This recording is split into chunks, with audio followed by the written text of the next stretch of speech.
Oedipus at Colonus is one of the three Theban plays written by the ancient Greek playwright Sophocles.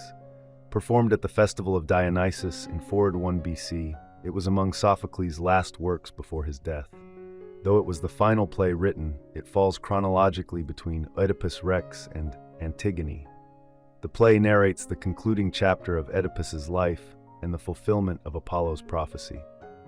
The story begins in the village of Colonus, where Oedipus and his daughter Antigone, exiled from their kingdom after the revelation of Oedipus's grim fate, killing his father and marrying his mother, have been wandering through Greece.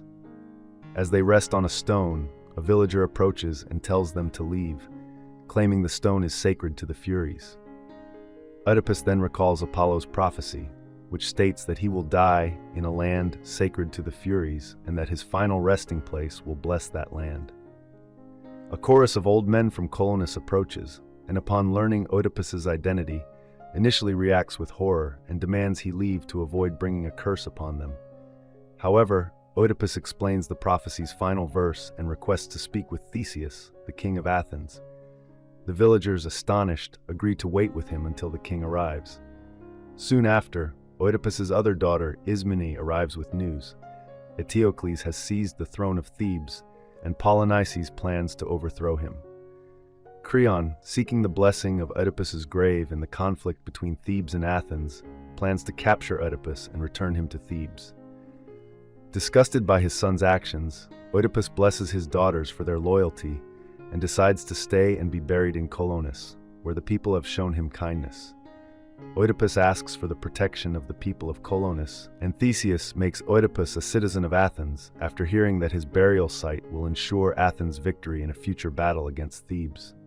Meanwhile, Ismene agrees to perform a ritual to appease the Furies, who are angered by the encroachment on their sacred land.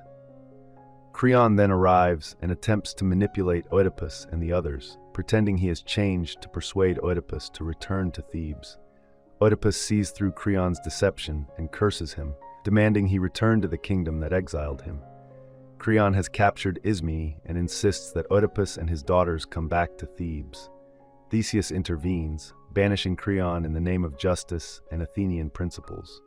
After Creon departs, Oedipus meets with his other son, Polynices, who also played a role in his exile. Though Oedipus initially refuses to speak to Polynices, Antigone persuades him to listen. Polynices seeks his father's forgiveness, but Oedipus prophesies that Polynices will die at the hands of his own brother. Antigone pleads with Polynices not to fight Eteocles, but he remains determined and leaves. A thunderstorm interrupts the family again, which Oedipus interprets as a sign of his impending death. He gathers his daughters and Theseus and walks into the storm. He allows his daughters to pour libations and bid him farewell before sending them away. Only Theseus witnesses his grave, a precious blessing. Theseus returns, reporting that Oedipus died in a flash of blinding light. Ismene and Antigone mourn their father, with Antigone expressing a desire to be buried beside him rather than live without him. Theseus reminds them that the grave's location must remain secret for the safety of Athens. Understanding this, Antigone asks to be returned to Thebes to stop the war between her brothers. Sophocles, an ancient Greek playwright, is one of three tragedians whose works have survived. Though he wrote more than 120 plays, only 7 have survived in their entirety: Antigone, Oedipus Rex, Oedipus at Colonus, Ajax, Women of Trachis, Electra, and Philoctetes. Sophocles was highly regarded in Athens' dramatic contests, winning 24 out of 30 competitions and never placing lower than second. I hope you enjoyed this video. Leave a like if you did, and be sure to subscribe. Thank you.